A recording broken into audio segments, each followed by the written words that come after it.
ಸರಿ. ಈಗ ಇದನ್ನ ಸ್ವಲ್ಪ ಬಿಡಿಸಿ ನೋಡೋಣ. ಅಂದ್ರೆ ಸಾಮಾನ್ಯವಾಗಿ ನಾವು ಜ್ಯೋತಿಷ್ಯದ ಬಗ್ಗೆ ಅಥವಾ ಭವಿಷ್ಯದ ಬಗ್ಗೆ ಮಾತಾಡುವಾಗ ಮುಂದೇನು ಕಾದಿದೆ ಅನ್ನೋ ಆ ಒಂದು ಸಾಮಾನ್ಯ ಕುತೂಹಲ ಇರುತ್ತೆ ಅಲ್ವಾ? ಹೌದು, ಖಂಡಿತ. ಅದೊಂಥರ ಲೈಕ್ ಹವಾಮಾನ ವರದಿ ನೋಡ್ದಾಗಿರುತ್ತೆ. ನಾಳೆ ಮಳೆ ಬರ್ಬೋದು, ಸೊ ಹೊರಗೆ ಹೋಗುವಾಗ ಛತ್ರಿ ತಗೊಂಡು ಹೋಗಿ ಅನ್ನೋ ಹಾಗೆ ನಾವು ಅದನ್ನ ತಗೋತೀವಿ. ಎಕ್ಸಾಕ್ಟ್ಲಿ. ಆದ್ರೆ ಇವತ್ತಿನ ನಮ್ಮ ಈ ಆಳವಾದ ವಿಶ್ಲೇಷಣೆಯ ಮೂಲ ಸಾಮಗ್ರಿ ಇದೆಯಲ್ಲ, ಇದು ಒಂಥರ ಹಾರರ್ ಅಥವಾ ಸ್ಪೈ ಥ್ರಿಲ್ಲರ್ ಸಿನಿಮಾದ ಕತೆ ತರನೇ ಇದೆ. Spy thriller? ಓಹೋ, ಅದ್ಹೆಂಗೆ?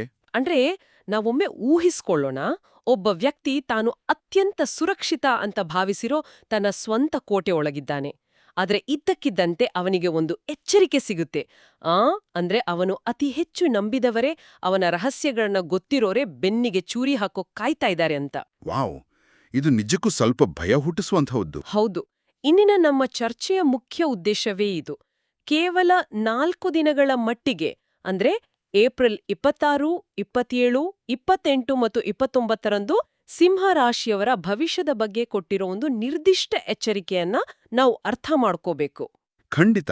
ಮತ್ತು ಇಲ್ಲಿ ಅತ್ಯಂತ ಆಕರ್ಷಕವಾದ ಸಂಗತಿ ಏನ್ ಗೊತ್ತಾ? ಗ್ರಹಗಳ ಸ್ಥಾನ ಬದಲಾವಣೆ ಹೇಗೆ ವ್ಯಕ್ತಿಯ ಸುತ್ತ ಇರೋರ ನಿಜವಾದ ಮುಖವಾಡನ ಕಳ್ಚುತ್ತೆ ಅಂತ ಈ ಮೂಲ ವಿವರಿಸಿರೋ ರೀತಿ. ಅಂದ್ರೆ ಇದು ಬರೀ ಜನನ ಭಯಪಡಿಸೋಕ್ ಮಾತ್ರ ಅಲ್ಲ ಅಂತನಾ? ಹೌದು, ಎಕ್ಸಾಕ್ಟ್ಲಿ. ಇದು ಬರೀ ಭಯಪಡಿಸೋ ಉದ್ದೇಶ ಹೊಂದಿಲ್ಲ. ಬದಲಾಗಿ ಯಾರು ತಮ್ಮ ಒಳ್ಳೆಯತನನ, ದಯೆಯನ್ನ ದೌರ್ಬಲ್ಯ ಅಂತ ಅನ್ಕೊಂಡು ದುರುಪಯೋಗ ಮಾಡ್ಕೋತಾ ಇದ್ದಾರೆ ಅನ್ನೋ ಸತ್ಯನ ಅರಿತುಕೊಳ್ಳೋ ಒಂದು ದೊಡ್ಡ ಅವಕಾಶ. ಅರ್ಥ ಆಗ್ತಾ ಇದೆ. ಸಿಂಹ ರಾಶಿಯವರ ಮೂಲ ಸ್ವಭಾವ ನೋಡಿದ್ರೆ ಅವರು ಒಂಥರ ಹುಟ್ಟು ನಾಯಕರು ಅಲ್ವಾ? ಕರೆಕ್ಟ್. ಅವರು ಎಲ್ಲರಿಗೂ ಸಹಾಯ ಮಾಡೋಕೆ ಮುಂದಾಗ್ತಾರೆ. ಮತ್ತೆ ಎಲ್ಲರೂ ತಮ್ಮ ತರನೇ ನೇರ ನುಡಿಯವರು, ಪ್ರಾಮಾಣಿಕರು ಅಂತ ನಂಬಿಬಿಡ್ತಾರೆ. ಆದ್ರೆ ಈ 4 ದಿನಗಳು ಆ ನಂಬಿಕೆಯ ಅಡಿಪಾಯನೇ ಅಲುಗಾಡಿಸೋ ಸಮಯ ಅಂತ ಮೂಲ ಹೇಳುತ್ತೆ. ಲೈಕ್ ಮುಚ್ಚಿಟ್ಟ ರಹಸ್ಯಗಳು ಬಯಲಾಗುವ ಮತ್ತೆ ಆಘಾತಕಾರಿಯಾದ್ರೂ ಜೀವನದ ಒಂದು ಪ್ರಮುಖ ಟರ್ನಿಂಗ್ ಪಾಯಿಂಟ್ ಆಗುವ ಸಮಯ ಅಂತ ಹೇಳ್ಬಹುದು. ಹೌದು, 100ಕ್ಕೆ 100 ನಿಜ. ಈ ಎಚ್ಚರಿಕೆ ಎಲ್ಲಿಂದ ಬಂದಿದೆ ಅನ್ನೋದನ್ನ ನಾವು ಮೊದಲು ನಮ್ಮ ಕೇಳುಗರಿಗೆ ಸ್ಪಷ್ಟಪಡಿಸಬೇಕು. ಇದು ಶ್ರೀ ಕಾಳಿಕಾದೇವಿ ಜ್ಯೋತಿಷ್ಯಾಲಯದ ಜಿ ಲಕ್ಷ್ಮಣರಾಜು ಅವರಿಂದ ಬಂದಿರೋ ಮಾಹಿತಿ. ಓಕೆ. ಹೌದು, ಅವರು ತಮ್ಮ ಸಂಪರ್ಕ ಸಂಖ್ಯೆ ಕೂಡ ಕೊಟ್ಟಿದ್ದಾರೆ. 80539284, ಅಂದ್ರೆ 8056392884. ರೈಟ್. ಇವರು ಯಾವೆಲ್ಲ ಸಮಸ್ಯೆಗಳಿಗೆ ಪರಿಹಾರ ಕೊಡ್ತಾರೆ ಅಂತೇನಾದ್ರೂ ಇದೆಯಾ ಅದರಲ್ಲಿ? ಇದೆ. ಇವರು ದಾಂಪತ್ಯ, ಪ್ರೀತಿ, ಆರ್ಥಿಕ ಸಮಸ್ಯೆಗಳು, ವ್ಯಾಪಾರ, ಆಸ್ತಿ ಅಥವಾ ಭೂಮಿಯ ತಗಾದೆಗಳು ಅಷ್ಟೇ ಅಲ್ಲದೆ ಕೆಟ್ಟ ಕನಸುಗಳು ಬೀಳುವಂತಹ ಲೈಕ್ ನೈಟ್ ಮೇರ್ ಸಮಸ್ಯೆಗಳಿಗೂ ಪರಿಹಾರ ಕೊಡ್ತಾರೆ ಅಂತ ಮೂಲದಲ್ಲಿದೆ. ಓಕೆ, ಅಂದ್ರೆ ಸಾಕಷ್ಟು ವಿಸ್ತಾರವಾದ ಪರಿಹಾರಗಳು. ಹೌದು. ಈಗ ನನಗಿಲ್ಲೊಂದು ಪ್ರಶ್ನೆ ಕಾಡ್ತಾ ಇದೆ. ಶತ್ರುಗಳು ದ್ರೋಹ ಮಾಡಿದ್ರೆ ನಾವು ಹೇಗೋ ತಡ್ಕೋಬಹುದು, ಯಾಕಂದ್ರೆ ಅವರಿಂದ ನಾವು ಅದನ್ನೇ ನಿರೀಕ್ಷೆ ಮಾಡ್ತೀವಿ. ಆದ್ರೆ ಅತಿ ಆಪ್ತರು, ನಮ್ಮ ರಹಸ್ಯಗಳನ್ನ ನಮ್ಮಿಂದಲೇ ತಿಳ್ಕೊಂಡೋರು ನಮ್ಮ ವಿರುದ್ಧ ತಿರುಗಿ ಬೀಳ್ತಾರೆ ಅಂದ್ರೆ ಅದು ತುಂಬಾನೇ ಕಷ್ಟ. ಹೌದು. ಆ ಗ್ರಹಗತಿಗಳು ಅಥವಾ ಕಾಲಚಕ್ರ ಯಾಕೆ ಇಂತಹ ಕ್ರೂರವಾದ ಆಟ ಆಡ್ಬೇಕು? ಇದ್ರ ಹಿಂದಿನ ಲಾಜಿಕ್ ಏನು? ಇದನ್ನೇ ಸ್ವಲ್ಪ ಬೇರೆ ಆಯಾಮದಲ್ಲಿ ನೋಡೋಣ ಬನ್ನಿ. ಪ್ರಕೃತಿ ಅಥವಾ ಕಾಲಚಕ್ರ ನಮ್ಗೆ ಸುಮ್ನೆ ಶಿಕ್ಷೆ ಕೊಡಲ್ಲ. ನಾವು ನಮ್ದೇ ಆದ ಒಂದು ಭ್ರಮೆಯ ಪ್ರಪಂಚದಲ್ಲಿ ಬದುಕ್ತಾ ಇರ್ತೀವಲ್ವಾ? ಹೌದು, ಲೈಕ್ ಎಲ್ಲರೂ ಒಳ್ಳೆಯವರೇ ಅನ್ನೋ ಭ್ರಮೆ. ಎಕ್ಸಾಕ್ಟ್ಲಿ. ಕೆಲವೊಮ್ಮೆ ಸತ್ಯನ ನಮ್ಗೆ ಕನ್ನಡಿ ಹಿಡಿದ ಹಾಗೆ ತೋರ್ಸಕ್ಕೆ ಇಂತಹ ಕಠಿಣ ಸನ್ನಿವೇಶಗಳು ಸೃಷ್ಟಿಯಾಗ್ತವೆ. ಇದನ್ನ ನಾವು ಮನಃಶಾಸ್ತ್ರದ ದೃಷ್ಟಿಕೋನದಿಂದಲೂ ನೋಡಬಹುದು. ಅಂದ್ರೆ ಸೈಕೊಲಾಜಿಕಲಿ. ಹೌದು. ಸಿಂಹರಾಶಿಯವರು ತಮ್ಮ ಆಪ್ತ ವಲಯದ ಬಗ್ಗೆ ಒಂದು ರೀತಿಯ ಕುರುಡು ನಂಬಿಕೆ ಇಟ್ಕೊಂಡಿರ್ತಾರೆ. ಅವರು ಬೇರೆಯವರ ಸಣ್ಣಪುಟ್ಟ ತಪ್ಪುಗಳನ್ನ ನಿರ್ಲಕ್ಷ್ಯ ಮಾಡ್ತಾ ಬರ್ತಾರೆ. ಆದ್ರೆ ಈ ನಿರ್ದಿಷ್ಟ 4 ದಿನಗಳಲ್ಲಿ ಆ ನಿರ್ಲಕ್ಷ್ಯ ಮಾಡಕ್ಕಾಗದಂಥ ದೊಡ್ಡ ಘಟನೆಗಳು ನಡೀತವೆ. ಅಂದ್ರೆ ಯಾರೋ ತಮ್ಮ ಜೊತೆ ಗಿದ್ಕೊಂಡೇ ತಮ್ಮ ಬೆಳವಣಿಗೆಯನ್ನ ಸಹಿಸದೆ ಹಿಂದಿನಂದೇ ಕೆಟ್ಟದಾಗಿ ಮಾತಾಡ್ತಿದ್ದಾರೋ ಅವರ ಅಸಲಿ ಬಣ್ಣ ಬಯಲಾಗುತ್ತೆ. ಕರೆಕ್ಟು. ಇದು ಒಂದು ರೀತಿಯಲ್ಲಿ ಆಪರೇಷನ್ ಮಾಡದ ಹಾಗೆ. ನೋವಾಗುತ್ತೆ, ಆದ್ರೆ ಒಳಗಿರೋ ಕಾಯಿಲೆ ವಾಸಿಯಾಗುತ್ತೆ. ವಾವ್, ಇದು ಒಂಥರ ಫಿಲ್ಟರ್ ಮಾಡಿದ ಹಾಗೆ. ಯಾರು ನಿಜವಾಗಿ ನಮ್ ಜೊತೆ ನಿಲ್ತಾರೆ ಮತ್ತೆ ಯಾರು ಕೇವಲ ಲಾಭಕ್ಕಾಗಿ ನಾಟಕ ಆಡ್ತಿದ್ದಾರೆ ಅನ್ನೋದನ್ನ ಪ್ರಕೃತಿಯೇ ನಿರ್ಧರಿಸಿ ಕಣ್ಣಿಗೆ ಕಿಟ್ಟುಹಂಗೆ ತೋರಿಸ್ತಾ ಇದೆ. ಹೌದು. ಆದರೆ ನೋಡಿ, ಈ ನಂಬಿಕೆ ದ್ರೋಹ ಕೇವಲ ವೈಯಕ್ತಿಕ ಸಂಬಂಧಗಳಿಗೆ ಮಾತ್ರ ಸೀಮಿತ ಆಗಿರೋ ಹಾಗೆ ಕಾಣ್ತಿಲ್ಲ. ವೃತ್ತಿಜೀವನ ಮತ್ತೆ ಆರ್ಥಿಕತೆ ಮೇಲೆ ಇದು ಬೀರುವ ಪರಿಣಾಮಗಳ ಕಡೆಗೆ ಹೋದಾಗ ಕಚೇರಿಯಲ್ಲಿ ಸಹೋದ್ಯೋಗಿಗಳು ಅಥವಾ ವ್ಯಾಪಾರ ಪಾಲುದಾರರು ಅಸೂಯೆಯಿಂದ ಪ್ರಾಜೆಕ್ಟ್ಗಳಿಗೆ ಅಡ್ಡಿಪಡಬಹುದು ಅಂತ ಮೂಲ ಎಚ್ಚರಿಸಿದೆ. ಇದು ಆಕ್ಚುಲಿ ಕೆಲ್ಸದ ಜಾಗದಲ್ಲೇ ಅತ್ಯಂತ ಸೂಕ್ಷ್ಮವಾದ ಸಮಯ. ನಾಯಕತ್ವದ ಗುಣ ಇರೋ ಸಿಂಹರಾಶಿಯವರು ಸಾಮಾನ್ಯವಾಗಿ ಕೆಲಸದಲ್ಲಿ ಮುಂದಿರ್ತಾರೆ, ಹೊಸ ಐಡಿಯಾಗಳನ್ನ ಕೊಡ್ತಾರೆ. ಆದರೆ ಇದೇ ಗುಣ ಇತರರಲ್ಲಿ ಅಸೂಯೆ ಹುಟ್ಟಿಸ್ಬೋದು. ಅಂದ್ರೆ ಅವರ ಪ್ರತಿಭೆಯೇ ಅವರಿಗೆ ಮುಳುವಾಗುವ ಸಾಧ್ಯತೆ ಇದೆ ಅಂತನಾ? ಹೌದು. ಈ ದಿನಗಳಲ್ಲಿ ಸಹೋದ್ಯೋಗಿಗಳು ತಮ್ಮ ಸ್ವಂತ ಅಸೂಯೆಯಿಂದಾಗಿ ಅಗತ್ಯ ಮಾಹಿತಿ ತಡೆಹಿಡಿಯೋದು, ಕೆಲಸ ವಿಳಂಬ ಮಾಡೋದು ಅಥವಾ ಬಾಸ್ ಬಳಿ ತಪ್ಪು ಅಭಿಪ್ರಾಯ ಮೂಡಿಸೋ ಕುತಂತ್ರಗಳನ್ನ ಮಾಡ್ಬೋದು. ಅಯ್ಯೋ, ಇದು ತುಂಬಾ ಡೇಂಜರಸ್ ಅಲ್ವಾ? ಖಂಡಿತ. ಅದಕ್ಕೆ ಮೂಲ ಸಾಮಗ್ರಿ ಇಲ್ಲಿ ಬಹಳ ಸ್ಪಷ್ಟವಾದ ನಿರ್ದೇಶನ ಕೊಟ್ಟಿದೆ. ಯಾರದೋ ಮೇಲೆ ಡಿಪೆಂಡ್ ಆಗದೆ ಫೈಲ್ಗಳು, ಡೇಟಾ ಮತ್ತೆ ಐಡಿಯಾಗಳನ್ನ ಅತ್ಯಂತ ಸುರಕ್ಷಿತವಾಗಿ ಇಟ್ಕೋಬೇಕು ಅಂತ. ಯಾಕೆಂದ್ರೆ ಕದ್ದ ಐಡಿಯಾಗಳನ್ನ ತಮ್ಮದೇ ಅಂತ ಬಿಂಬಿಸ್ಕೊಡೋರ ಸಂಖ್ಯೆ ಈ ಸಮಯದಲ್ಲಿ ಜಾಸ್ತಿ ಇರುತ್ತೆ. ಈ ಡೇಟಾ ಮತ್ತೆ ಭದ್ರತೆಯ ವಿಚಾರ ಬಂದಾಗ ಇಲ್ಲಿ ವಿಷಯ ನಿಜಕ್ಕೂ ಅತ್ಯಂತ ಕುತೂಹಲಕಾರಿಯಾಗುತ್ತೆ. ನಾವೆಲ್ಲರೂ ಜ್ಯೋತಿಷ್ಯಗ ಎಚ್ಚರಿಕೆ ಅಂದ್ರೆ ಬರೀ ಗ್ರಹದೋಷ, ಕೆಟ್ಟ ದೃಷ್ಟಿ, ಪೂಜೆ ಪುನಸ್ಕಾರ ಅಂತ ಅನ್ಕೊಂಡಿರ್ತೀವಿ. ಹೌದು, ಕಾಮನ್ ಆಗಿ ಹಾಗೆ ಅನ್ಕೋತಾರೆ. ಆದ್ರೆ ಈ ಮೂಲ ಸಾಮಗ್ರಿ ಆಧುನಿಕ ಡಿಜಿಟಲ್ ಯುಗದ ಸ್ಕ್ಯಾಮ್ಗಳ ಬಗ್ಗೆಯೂ ನಿರ್ದಿಷ್ಟವಾಗಿ ಮಾತಾಡ್ತಾ ಇದೆ.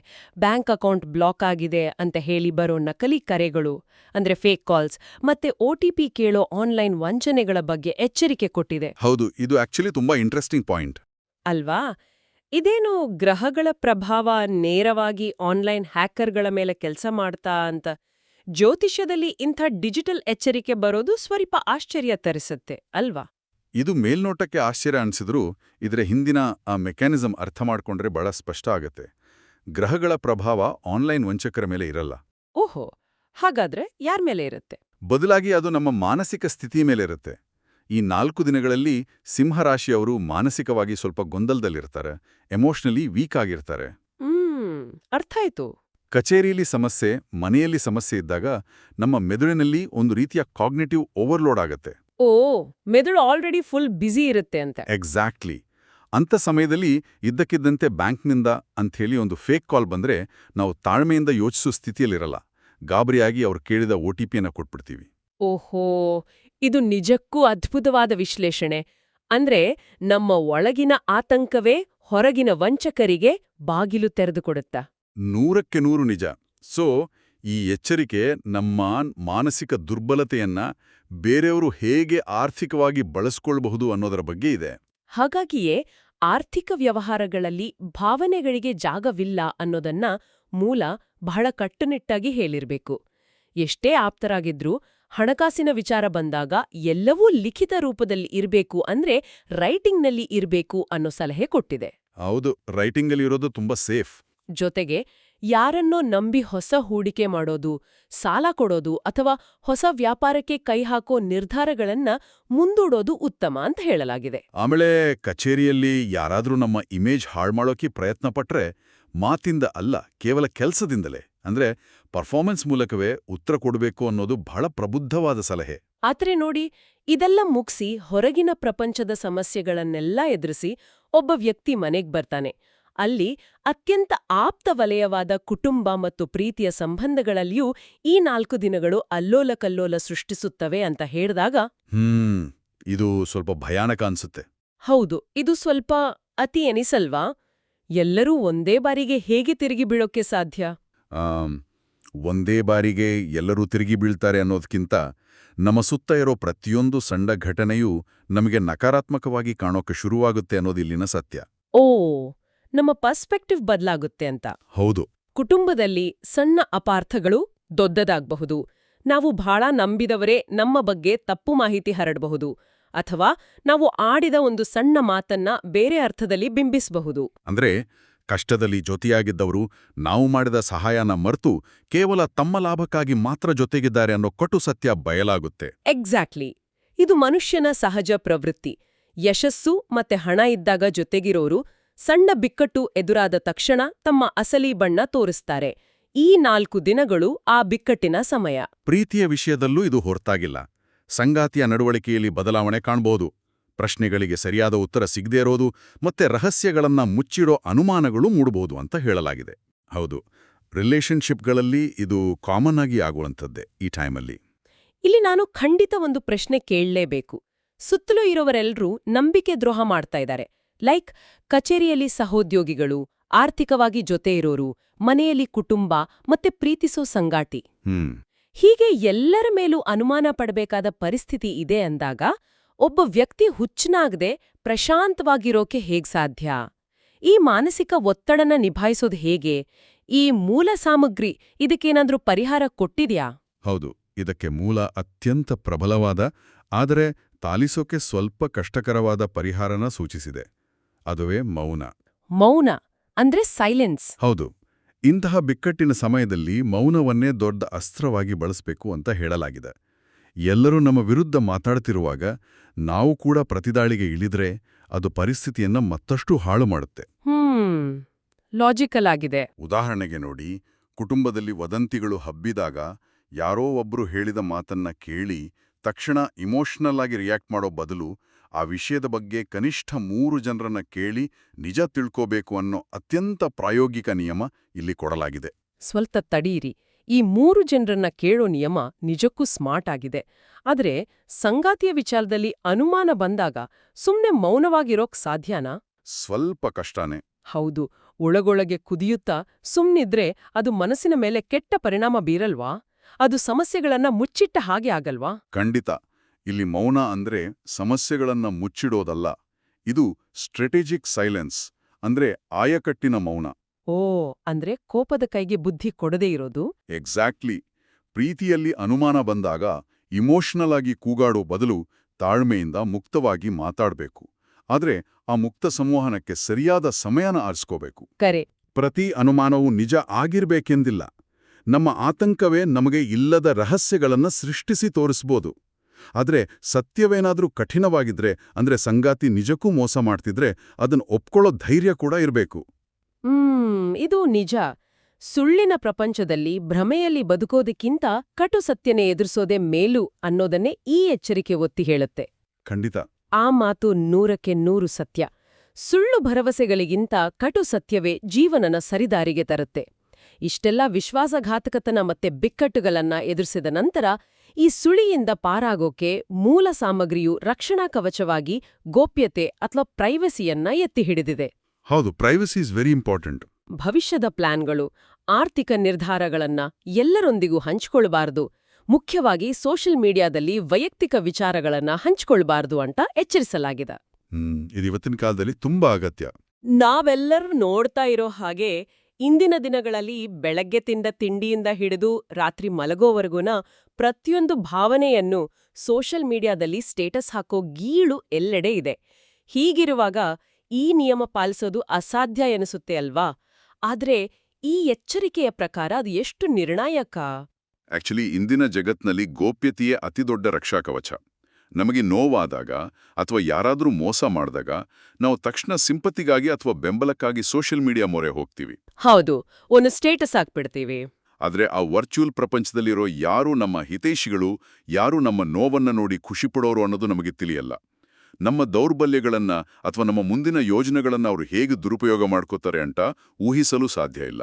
ನಿಜ.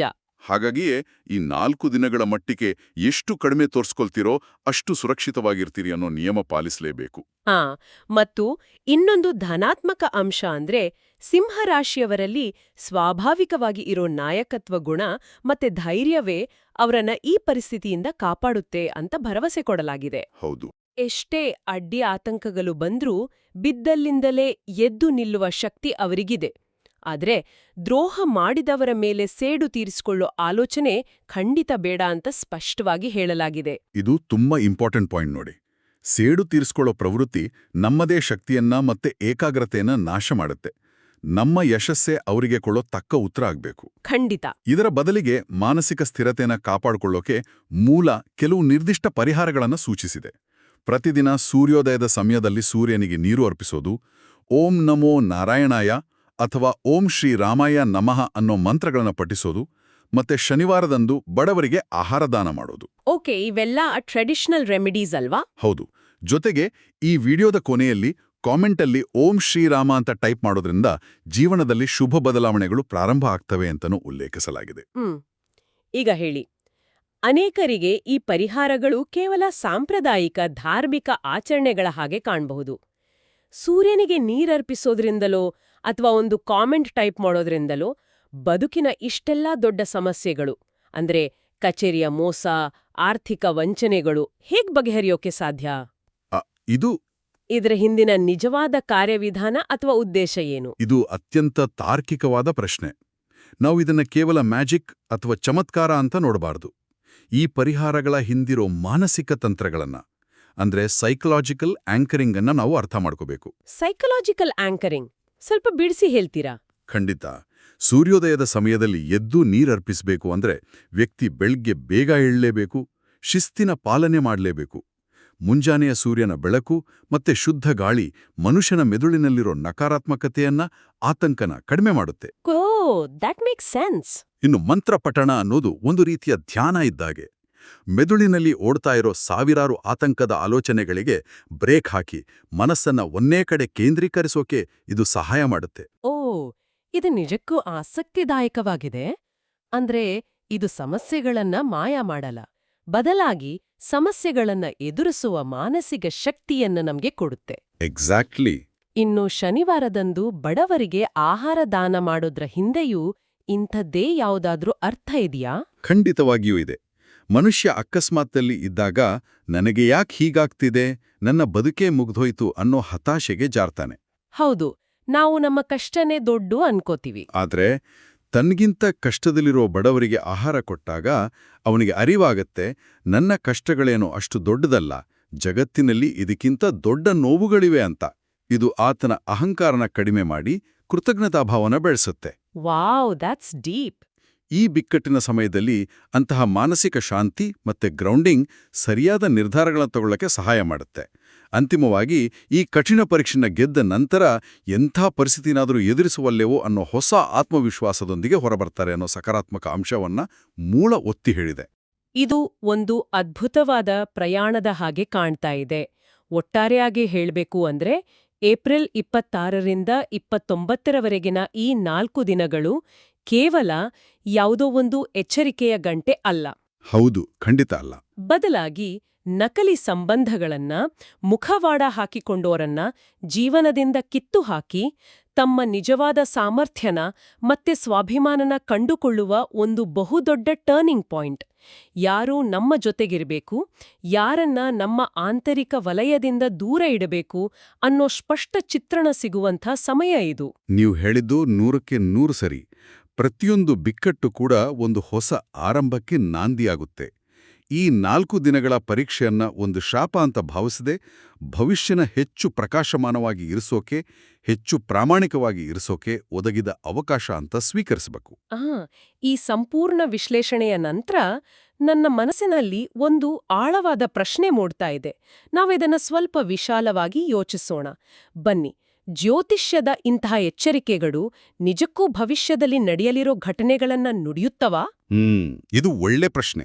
ಅಥವಾ ನಮ್ಮ ಸುತ್ತಲೂ ಹಿಂದಿನಿಂದಲೂ ನಡೀತಾ ಇದ್ರೂ ನಾವೇ ಕುರುಡಾಗಿ ನಿರ್ಲಕ್ಷ್ಯ ಮಾಡ್ತಾ ಇದ್ದ ಆ ರೆಡ್ ಫ್ಲಾಗ್ಸ್ ಬಗ್ಗೆ, ಜನರ ನಕಾರಾತ್ಮಕ ನಡವಳಿಕೆಗಳ ಬಗ್ಗೆ ನಮ್ಮನ್ನ ಮಾನಸಿಕವಾಗಿ ಎಚ್ಚರಗೊಳಿಸುತ್ತವಾ? ಇದು ಆಲೋಚಿಸಬೇಕಾದ ವಿಷಯನೇ. ಒಮ್ಮೆ ಯೋಚಿಸಿ ನೋಡಿ. ನಾವು ಆಸ್ಪತ್ರೆಗೆ ಹೋದಾಗ ಎಕ್ಸ್ರೇ ಯಂತ್ರ ನಮ್ಮ ದೇಹದಲ್ಲಿ ಮುರಿದಿರೋ ಮೂಳೆನ ತೋರಿಸುತ್ತೆ. ಹಾಗೆಂದ ಮಾತ್ರಕ್ಕೆ ಆ ಯಂತ್ರವೇ ಮೂಳೆನ ಮುರಿತಾ? ಇಲ್ಲ ತಾನೆ? ಖಂಡಿತ ಇಲ್ಲ. ನಮ್ಮ ಬದುಕಿನಲ್ಲೂ ಅಷ್ಟೇ. ಈ ಜ್ಯೋತಿಷ್ಯದ ಎಚ್ಚರಿಕೆಗಳು ಕೇವಲ ಎಕ್ಸ್ರೇ ಯಂತ್ರದ ಹಾಗೆಯೇ ಕೆಲಸ ಮಾಡ್ತವೆ. ನಾವು ನೋಡಕ್ಕೆ ನಿರಾಕರಿಸ್ತಾ ಇದ್ದ ಮುರಿದ ಸಂಬಂಧಗಳನ್ನ, ಕಚೇರಿಯ ಮೋಸಗಳನ್ನ ಸ್ಪಷ್ಟವಾಗಿ ಕಣ್ಣಿಗೆ ಕಟ್ಟು ಹಾಗೆ ತೋರಿಸ್ತವೆ ಅಷ್ಟೆ. ಆ ಮೂಲಕ ನಮ್ಗೆ ನಾವೇ ಆ ಸಮಸ್ಯೆಗಳಿಂದ ಹೊರಬರು ಹಾಗೆ ಮಾಡ್ತವೆ. ಹಾಗಾದ್ರೆ ಈ ಎಚ್ಚರಿಕೆಯೇ ನಮ್ಮ ಪಾಲಿನ ನಿಜವಾದ ಪರಿಹಾರಕ್ಕೆ ನಾಂದಿಯಾಗುತ್ತಾ? ಖಂಡಿತವಾಗಿಯೂ ಇದ್ರ ಬಗ್ಗೆ ಸ್ವಲ್ಪ ಆಳವಾಗಿ ಯೋಚಿಸಿ. ಮತ್ತೊಂದು ಅತ್ಯಂತ ಕುತೂಹಲಕಾರಿ ವಿಷಯದೊಂದಿಗೆ, ಮತ್ತೊಂದು ಆಳವಾದ ಚರ್ಚೆಯೊಂದಿಗೆ ಮತ್ತೆ ಭೇಟಿಯಾಗೋಣ. ಅಲ್ಲಿಯವರೆಗೆ ಜಾಗರೂಕರಾಗಿರಿ ಮತ್ತು ನಿಮ್ಮ ರಹಸ್ಯಗಳನ್ನ ನಿಮ್ಮ ಬಳಿಯೇ ಭದ್ರವಾಗಿ ಇಟ್ಟುಕೊಳ್ಳಿ.